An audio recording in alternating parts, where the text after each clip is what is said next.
sabe quando vamos parar?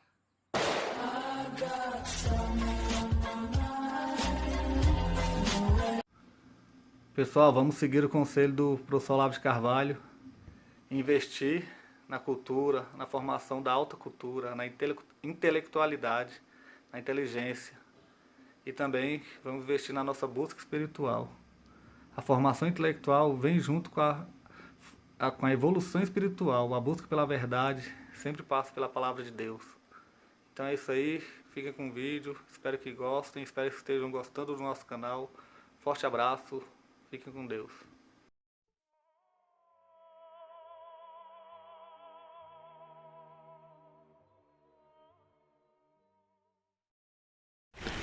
Hoje eu queria dar umas explicaçõezinhas sobre o termo ideologia, que é um termo que todo mundo usa das maneiras mais desencontradas, muitas vezes assim de maneira depreciativa, sobretudo na boca de generais, né, generais e políticos que são isentões, positivistas, estão acima do bem e do mal, né, e também é muito usado, evidentemente, no debate universitário, na mídia, etc, etc. Mas a confusão que reina a esse respeito no Brasil é uma coisa aterrorizante, porque você vê que as pessoas não têm a menor ideia do debate científico que existe em torno desse termo há pelo menos 150 anos.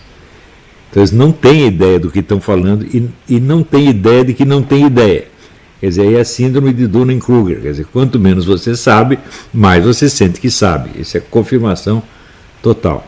Então, um primeiro ponto a levar em conta é que desde que existe esse termo, que eu colocou em circulação foi Napoleão Bonaparte, e depois foi adquirindo outras conotações, especialmente graças às contribuições do marxismo. Uma ideologia significa uma proposta integral de sociedade, geralmente um plano de mudança social global. Então, a ideia do modelo de sociedade é inerente à ideologia. Se não há um modelo de sociedade, então não há uma ideologia. Mas acontece que, desde o ponto de vista marxista, todo pensamento humano é ideológico, ou seja, todo pensamento humano é uma expressão direta ou indireta, explícita ou camuflada de um interesse de classe. Então é uma classe que tem seus objetivos, suas metas a conquistar, né, e seus interesses a defender, e que em torno deles constrói então, vamos dizer, um ideal de sociedade que não expressa tanto diretamente esses interesses, mas os embeleza de alguma maneira, às vezes apresentando-os com a imagem contrária do que eles realmente são. Então, se o movimento essencial da história é, segundo os marxistas, determinado pelos interesses de classe, então é evidente que por trás de toda ideia, sobretudo de qualquer ideia político-social, o que existe é um interesse de classe, sempre. Né? E o interesse de classe se expressa ou atua através de um discurso ideológico. Discurso ideológico que nem sempre expressa diretamente esse interesse, mas de qualquer modo está lá para defendê-lo e para realizá-lo. Quer dizer, uma ideologia é um discurso que tem uma finalidade prática de produzir certos resultados efetivos no campo da política, da economia, etc., etc., em vista de um interesse de classe.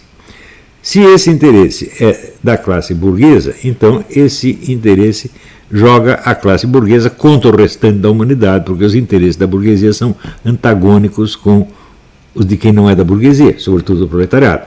Mas se a classe é o proletariado, então os interesses do proletariado, segundo Marx, os interesses do proletariado coincidem com os interesses da humanidade inteira.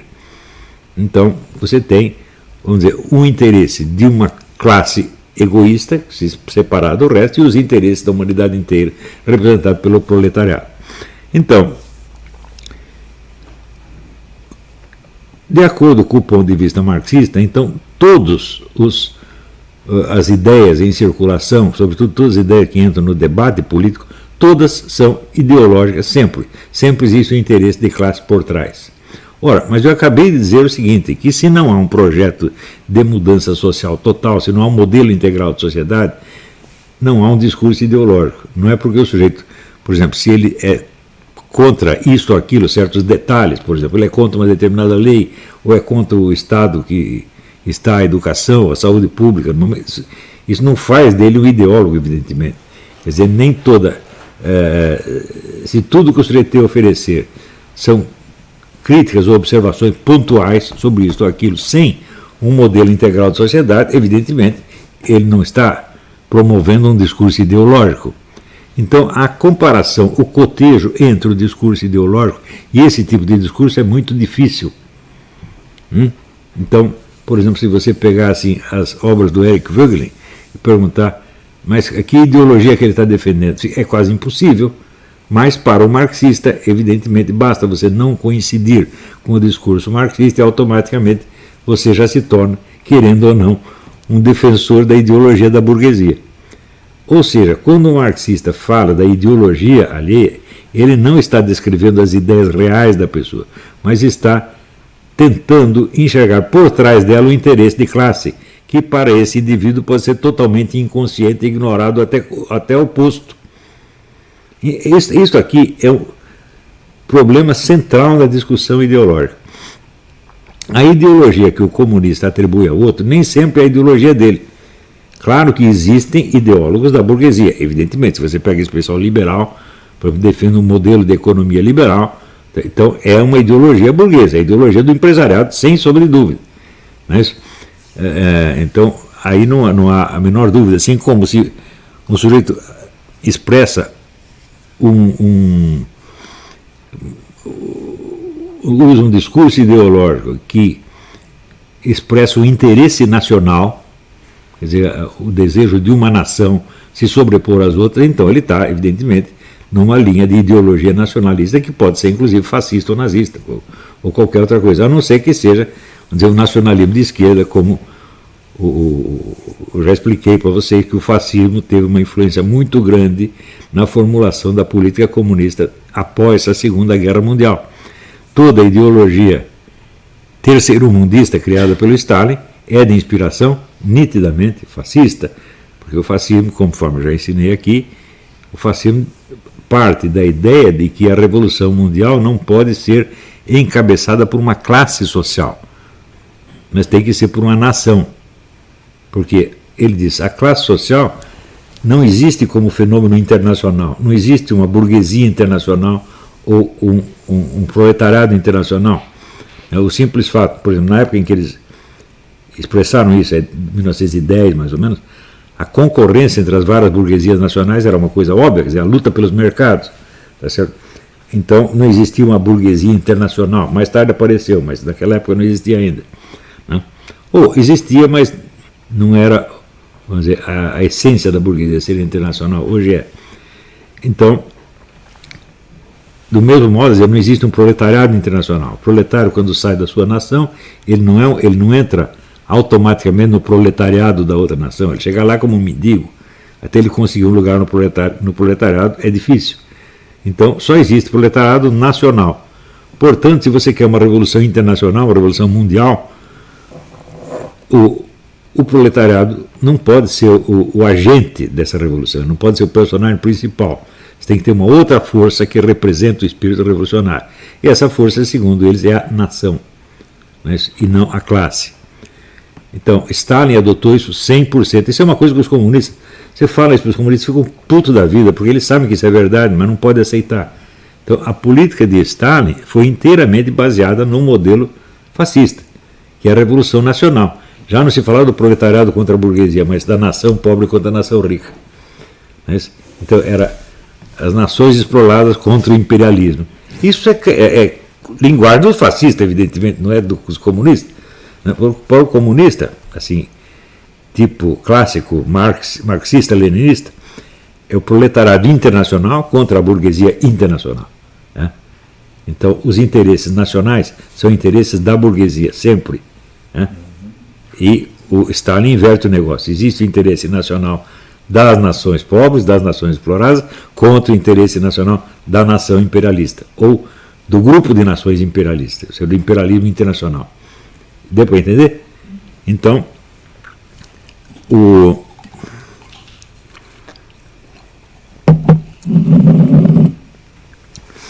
Então, quando nós usamos o termo ideologia, é preciso ver que o autor, o porta-voz do marxismo, ele se define pela sua ideologia e ele assume essa ideologia, tá certo? Porque ele acha que todo pensamento é ideológico.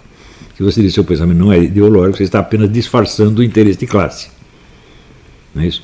Então, isso quer dizer, se você está contra o marxismo por qualquer aspecto que seja, mesmo que você não tenha nenhuma proposta de sociedade integral, mesmo que você nunca tenha pensado na sua vida, você automaticamente é classificado como um porta-voz dos interesses da burguesia. Portanto, como se um intelectual orgânico da burguesia.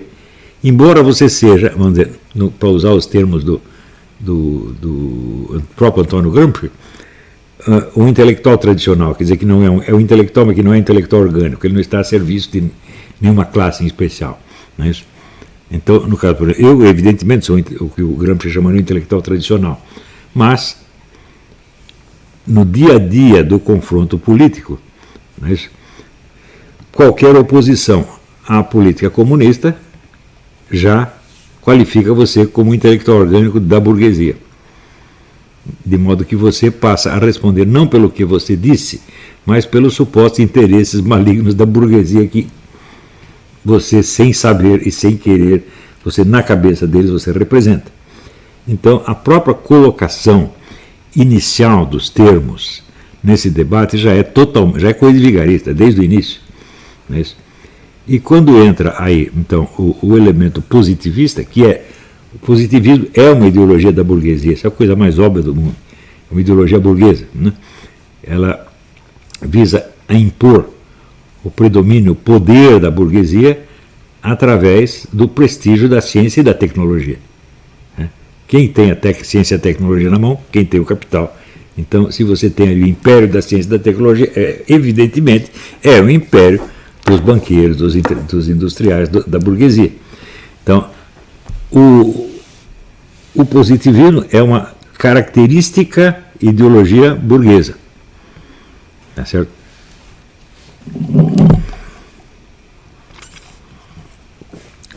Mas essa ideologia ela tem interesses em comum com o movimento marxista na medida em que ela é materialista e anticristã.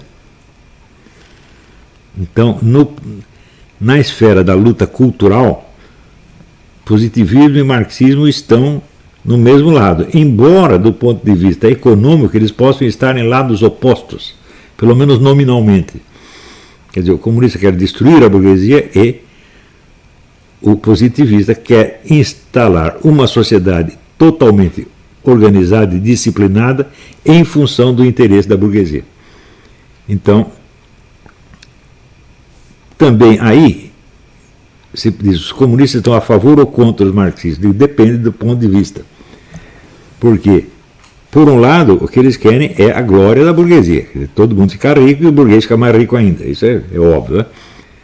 Porém, eles são a favor do quê? Da organização social. Quer dizer, o Estado organizador, o Estado administra tudo em favor dos interesses da burguesia. Então, o positivista não é um liberal, ele é o contrário de um liberal. Ele se aproxima muito do fascista, na verdade. Não é isso? Então, só não se aproxima do fascismo na medida em que não assume totalmente o discurso nacionalista. Quer dizer, a ideologia positivista pode ser nacionalista ou internacionalista, tanto faz. Tá certo?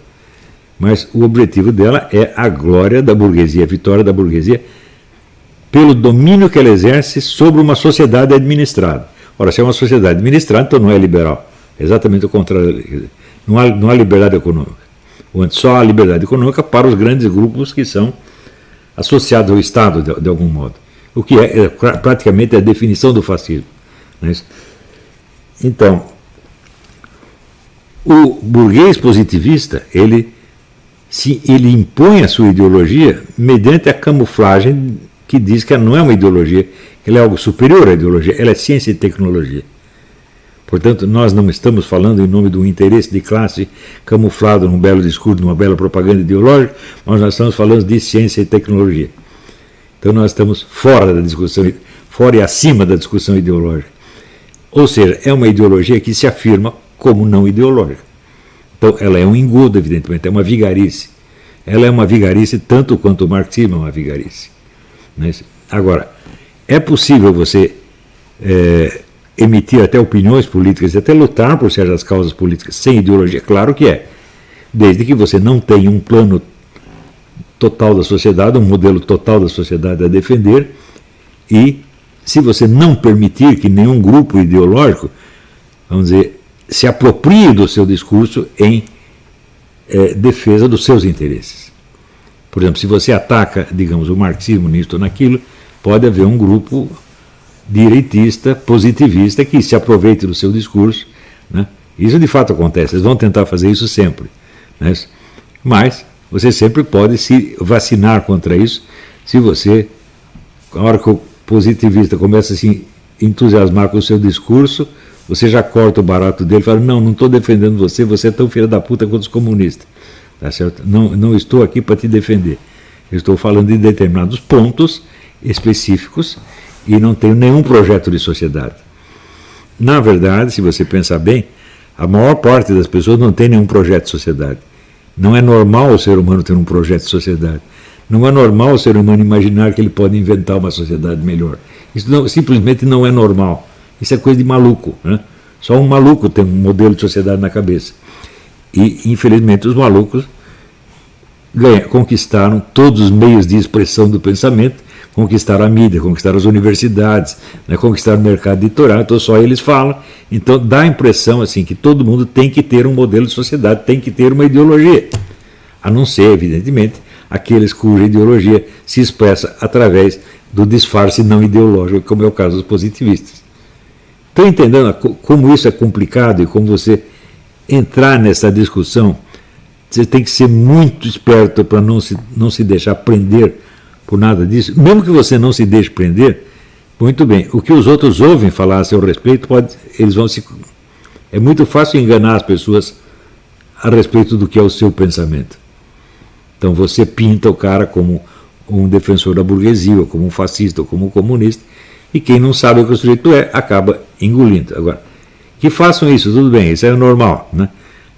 O problema é quando você mesmo se deixa enganar e você acaba assumindo, né, vestindo a camiseta que os inimigos te ofereceram.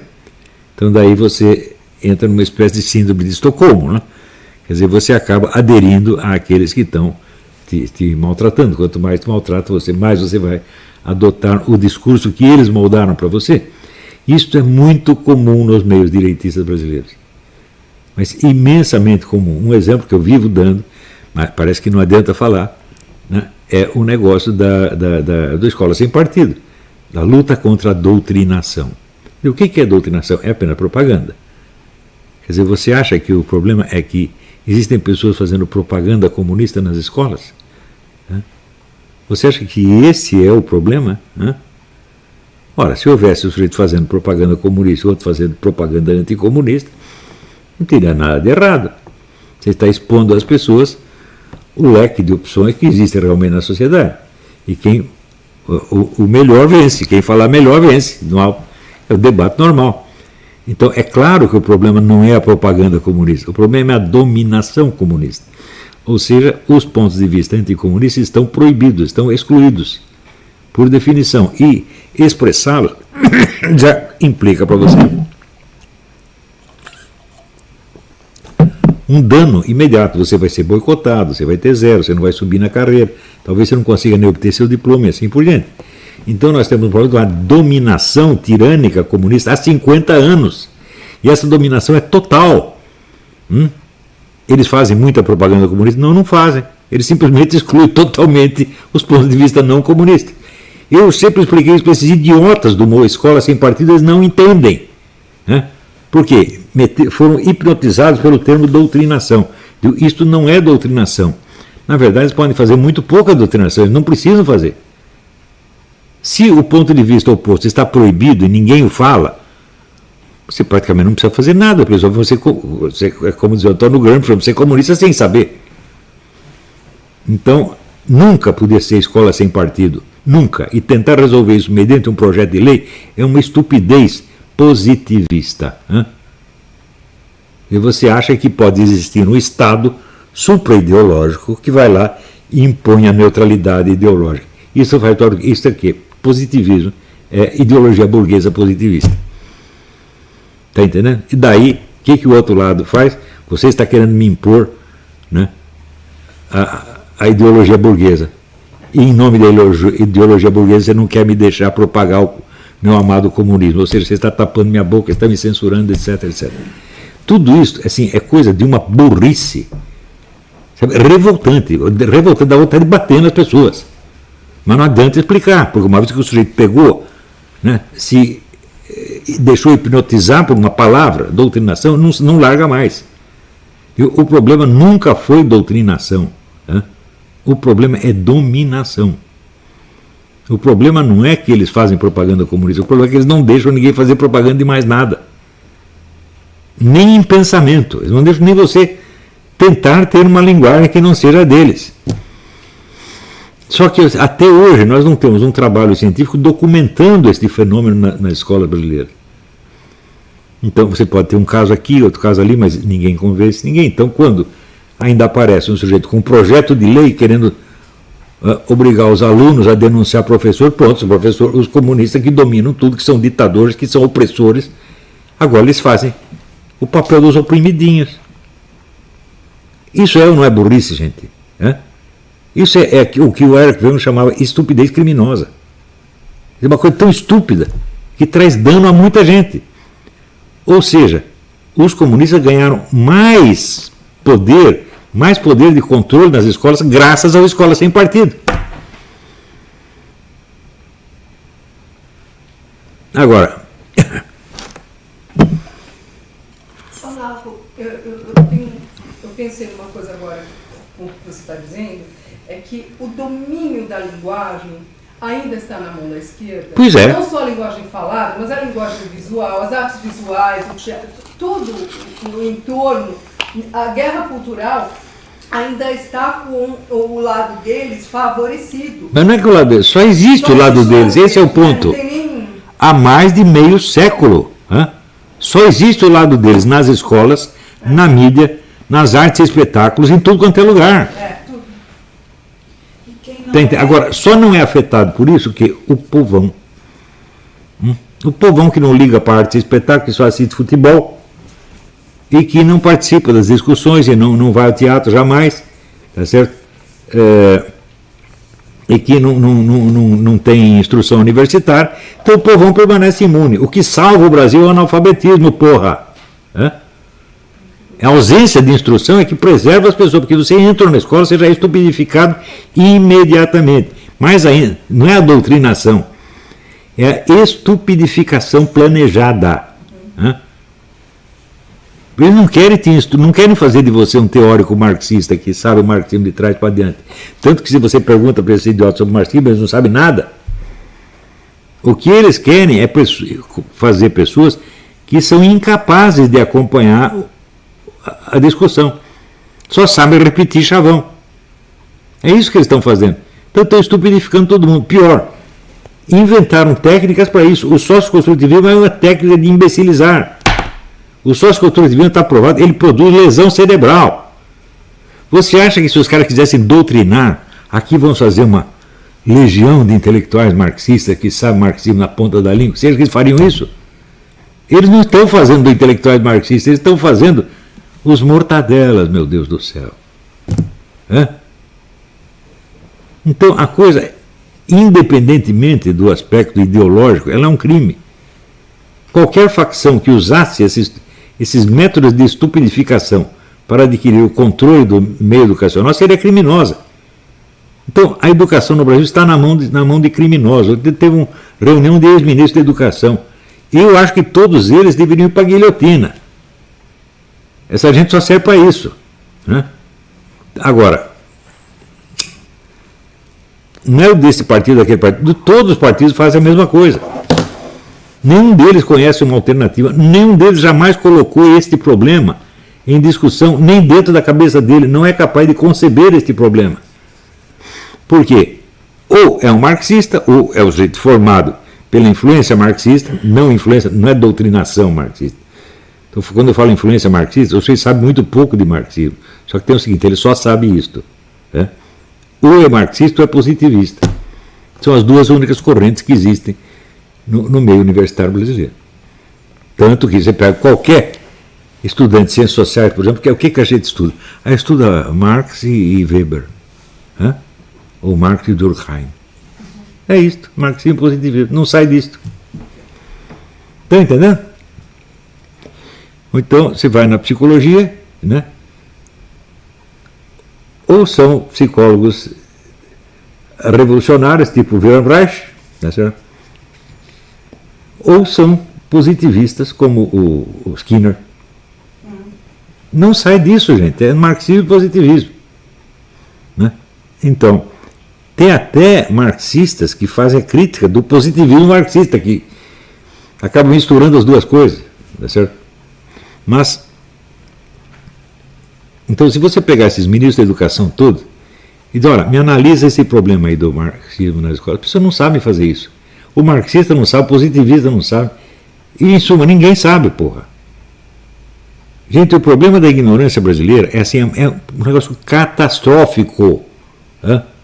Por quê? Ninguém entende porra nenhuma do que está fazendo. Você só tem imbecis. Tem imbecis bem intencionados, honestos, que nunca roubaram nada. Isso tem. E tem imbecis que são ladrões, não sabem nem roubar sem dar na vista. Tipo Lula. Né? O Lula roubou 8 trilhões, parece que roubou 30 trilhões. Né? Você vai dizer, o Lula é esperto, etc. Não, você está brincando comigo? Né? Mas chegar no Brasil quer dizer que o Lula é um líder carismático. O quê? Líder carismático é Napoleão Bonaparte, meu Deus do céu. Né? Quando ele falava, até as pedras choravam. Né? Líder carismático era o Lenin. Líder carismático era o Hitler. O Lula? O que é isso, porra? O Lula chorando, a minha infância dividiu o povo do Nordeste. Pô, isso é um líder? Vocês não têm vergonha, porra? Então, um líder, por definição, é alguém que está acima dos outros. O Lula está acima dos outros em quê? O Lula é um cara que subiu na vida empurrado pelos outros. O Lula nunca mandou nada. O Lula nunca tomou uma decisão na vida. Ele simplesmente pegava o que o pessoal decidia, vestia a camiseta e saía repetindo. Quem pensava por ele? O Frei Beto e o Zé Dirceu. E o Palocci um pouco. Esses pensavam os cérebros dele, tinha vários cérebros. Né? Agora, no Brasil, você veja, é um país onde as pessoas não sabem o que é uma liderança carismática, meu Deus do céu. Eles usam esse termo assim, no vazio. Assim como eles não sabem o que é ideologia. Né? Então, este negócio do analfabetismo funcional é a maior desgraça brasileira. Né? Você verá, por exemplo, hoje nós temos um governo que foi eleito para ser o quê? O Bolsonaro disse naquele jantar que teve aqui na embaixada, que eu estava lá, ele disse, o meu ideal sempre foi lutar contra essa ideologia socialista. E o que ele fez contra a ideologia socialista até agora? Nada. Né? Ele não tem um assessor que possa ajudá-lo nisso. Eles não têm a menor ideia disso. São todos positivistas. Né? Todos querem resolver os problemas econômicos e administrativos do Brasil sem tocar no conflito, quer dizer, o conflito ideológico. Eles fazem de conta que existe política sem ideologia. E não existe, você pode ter opiniões não ideológicas, isso sim. Se a sua opinião sobre política é sobre um ponto ou outro que lhe desagrada, como por exemplo as minhas opiniões sobre a educação brasileira, né, sem você ter um modelo de sociedade por trás, então isso não é ideológico, evidentemente. Do ponto de vista marxista, todo mundo é ideológico e você também. Então eles vão te carimbar uma ideologia que você não aceita, mas aí eles vão continuar tratando você como se você fosse o representante daquela ideologia. Então, todo esse pessoal que está no governo, todos, inclusive os melhores, estão desorientados quanto a esse ponto. Especialmente os generais. Os generais não sabem nada disso aí há 50 anos. Eles não sabiam em 64, não sabiam em 68, não sabiam depois de 88 e não sabem até hoje. Esse pessoal, onde que eles se informam? Eles ficam lendo a Carta Capital ou lendo o material do CFR. CFR, bicho, aquele grande, né, think tank americano que forma os presidentes, onde, no ano de, quando o Foro de São Paulo já tinha 15 anos, eles não sabiam que existia o Foro de São Paulo, gente. O Jorge Soro, quando conversou, ele não sabia que por o Foro de São Paulo, ele fingia que sabia. E são essas pessoas que os nossos generais e os nossos administradores levam a sério. Ah, eu fiz curso não sei quem em Colômbia. Eu digo, é Colômbia. Pede para o cara de Colômbia te explicar essas coisas, ele não sabe. O que é Colômbia? Né? O que é Harvard? Veja, o Barack Obama, que é semi-analfabeto, foi diretor da revista de Direito de Harvard, porra. Isso é a mesma coisa que botar o cagado para ser diretor da Faculdade de Direito. Né? Quer dizer, esta coisa de você ser deslumbrado perante esses prestígios do exterior é coisa de caipira, gente. Né? Você tem que julgar os trabalhos e as pessoas pelo que elas são realmente, não pelo que os outros falam dela. Né? Então, por exemplo, é claro que tem mais gente que fala sobre a Marilena Chauí do que fala sobre o Mário Ferreira dos Santos. Então, a Marilena é a grande filósofa brasileira, porque a Folha falou dela, li na Folha, eu li não sei o quê, eu li na Época, todo mundo fala dela. Né? E do Mário ninguém fala. Eu digo, não, mas eu estou julgando um filósofo, sobretudo se julga pelo que ele escreveu, não pelo que dizem dele. Você pega, por exemplo, a porcaria do livro da Marilena Chauí sobre Spinoza, esse livro teve um leitor, um único leitor. Você morre. Eu li, porque o Zé Mário me deu uma cópia disso em provas antes do negócio sair. Eu li inteirinho. Né? Ninguém leu. Né? Tinha a cara que dizia, eu não tenho capacidade de julgar o livro, mas ele é muito bom. Gente que escreveu isso, porra! Aquele livro não é fácil de ler, de fato, ela estudou um bocado de Spinoza. Né? O livro no conjunto é uma porcaria, embora tenha uns pedacinhos que são bons. Né? Por exemplo, a especulação que ela faz sobre a influência da óptica no pensamento de Spinoza. Spinoza trabalhava com óptica. E ela mostra como ele usou vários modelos de óptica para fazer uns raciocínios filosóficos. Aquilo está certíssimo, ela se acertou, pô, mas isso é 15 par, né? Então, e fazer um livro de 1000 páginas para você fazer de Spinoza propagandista do PT, eu falo, pelo amor de Deus, pô. Spinoza era muito mais revolucionário, muito mais perigoso do que o PT. Né?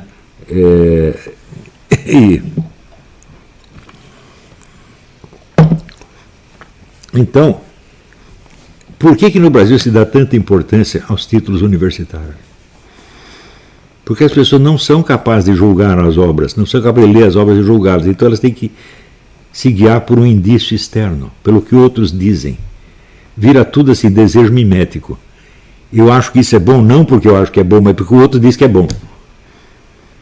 Então, claro, o diploma se torna mais importante do que a substância do pensamento do cara. Então, é um critério que só analfabeto segue, porra. Né? Isso quer dizer que todas essas pessoas que viu, o Olavo não tem diploma, fala, e eu lá preciso de uma porcaria desse diploma, você está brincando comigo? Quem vai assinar meu diploma? Vocês? Eu vou assinar um diploma, aceitar um diploma, assinar pelo cagado, pelo Vladimir Safado, você acha que eu sou palhaço? Eu sei o que eu estou falando, eles não sabem. Christian Donk, esses caras todos, agora apareceu José Fernandes Júnior, idiota total, mentiroso, gente porca, gente de baixíssimo nível moral e intelectual. Mas isso aí, assim, é a patota que se reúne, e o pessoal precisa do apoio da patota. Então nós estamos num país de gente fraca, gente que não tem personalidade, gente que está sempre se apoiando na patota e precisando da aprovação e do agrado, né, de gente que também não presta. E nós queremos acabar com a corrupção? Mas está brincando, Meu filho, a corrupção não começa com dinheiro. A corrupção começa na sua mente. Você começa tendo uma mente porca. Depois é que você faz. Até você ter a chance de roubar dinheiro, vai muito tempo. Mas mentir para você mesmo, mentir para os outros, você pode começar com 10 anos. Então,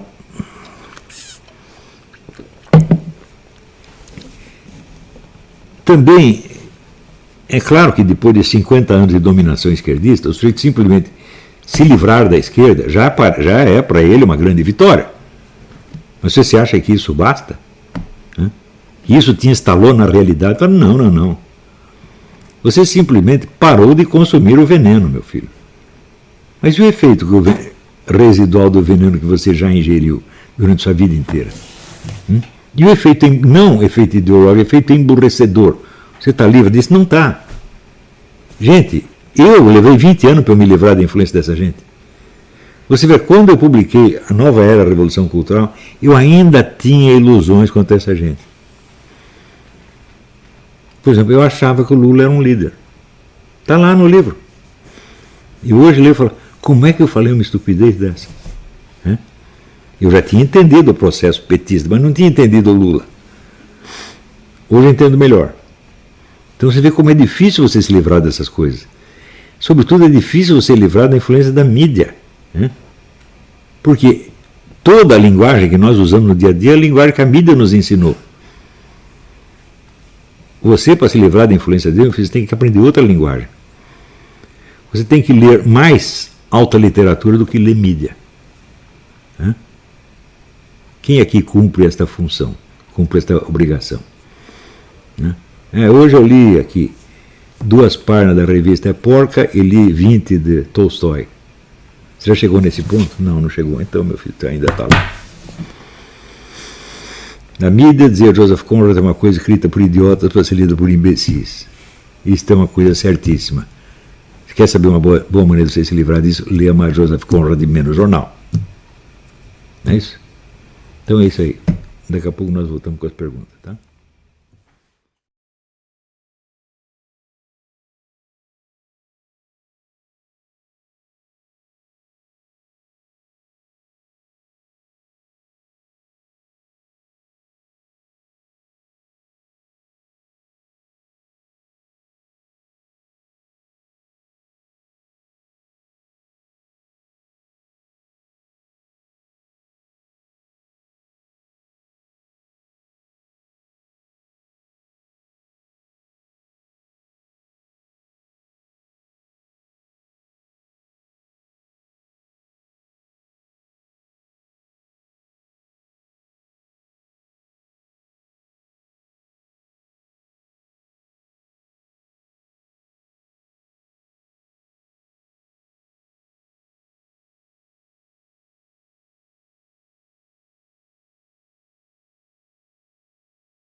E aí pessoal, tranquilo? Então se inscrevam no canal, comentem, curtam, compartilhem. Isso ajuda bastante o nosso canal. Quem quiser ajudar a gente de outra forma, os links estão aí na descrição do vídeo. Temos Apoie-se, tem o apoio coletivo e também quem quiser ser membro ou participar da nossa vaquinha. Sigam nas redes sociais, os links estão aí na descrição do vídeo. Então é isso aí, sempre com Deus, pátria, família e liberdade por um Brasil melhor. Valeu pessoal, fiquem com Deus. Pessoal, vamos seguir o conselho do professor Olavo de Carvalho, investir na cultura, na formação da alta cultura, na intelectualidade, na inteligência e também vamos investir na nossa busca espiritual. A formação intelectual vem junto com a evolução espiritual, a busca pela verdade sempre passa pela palavra de Deus. Então é isso aí, fiquem com o vídeo, espero que gostem, espero que estejam gostando do nosso canal. Forte abraço. Fiquem com Deus. Então amigos, quem gostou do vídeo, vou pedir para deixar seu like, curtir, comentar e compartilhar, para dar uma força aí pro nosso canal. Quem puder apoiar financeiramente também será bem-vindo. Agora a gente está aí de novo com a monetização no YouTube, então eu conto com vocês. Forte abraço. E aí pessoal do canal, tranquilo? Então, a gente ainda quer fazer o sorteio das 3 canecas do Olavo de Carvalho no nosso canal. Mas para isso a gente tem que chegar a 120 mil inscritos no canal. Então compartilhe. Olavo tinha e sempre continuará tendo razão.